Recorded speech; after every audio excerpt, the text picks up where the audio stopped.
The main focus of the episode is Lizzy's choice between continuing her relationship with Theo, knowing that they must always love each other in secret, or getting married to Hector.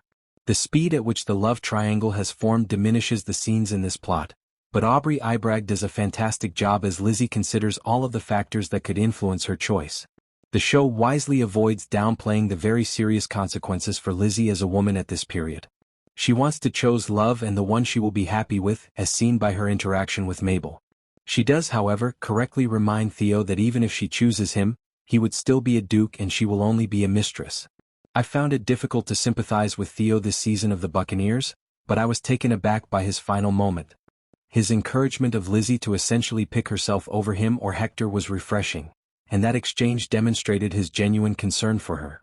Mabel has frequently assumed the position of the good woman in the storm over the Buccaneers' 2 seasons, and she excels at it in this episode. The show effectively capitalizes on her sisterly closeness with Lizzy.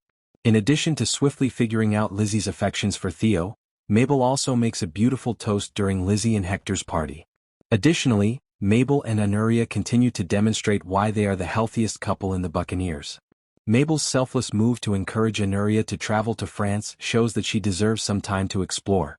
One of the most surprising passages in the show, where Mabel and her mother discover some common ground, is facilitated by that chat. Even though it's not nearly complete acceptance, her mother is obviously trying to meet her where she is, and Josie Tota does a fantastic job portraying Mabel's happiness in that relationship. Guy naturally looks for a rebound in Italy shortly after Nan departs, and Paloma is essentially the only practical choice. However, it's a little frustrating to see the program go the predictable path with Guy and Paloma going into bed together, as I like the platonic vibes between Guy, Ginny, and Paloma in previous episodes. This season has seen multiple instances of the Buccaneers' tendency to rely too heavily on secrets to create friction. However, the fact that the two were married during their inebriated evening is even more annoying. That's a story technique that TV uses much too frequently, and in this instance, it's a rather obvious attempt to put another barrier in Guy and Nan's relationship. This season has seen multiple instances of the Buccaneers' tendency to rely too heavily on secrets to create friction. Even after Guy freaks out when he can't find her and doesn't know she's with James, Ginny keeps her outings with James a secret from him in this episode. It's annoying to have a secret play such a significant part in another episode this season, even while I understand that Ginny must make her own decisions about James. Season 2's 5th episode, A Whole Love, is the Lizzy-focused episode that viewers have been eagerly awaiting.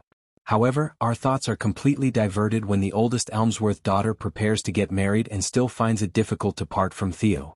It's difficult not to worry more about Guy, Mabel, Josie Tota, whose relationship with Anuria, Mia Threppleton, appears to be nearing its conclusion, or Ginny, Imogen Waterhouse, as she attempts to resist Seadown's, Barney Fishwick, advances. Matthew Broome, with whom Ginny's friend Paloma, Grace Ambrose, is beginning a romantic relationship in Italy. Even while it's clear that the authors are making every effort to give Lizzy more room, we ultimately come to the depressing conclusion that the Buccaneers' treatment of her has been so severe that it has become nearly impossible for her to shine.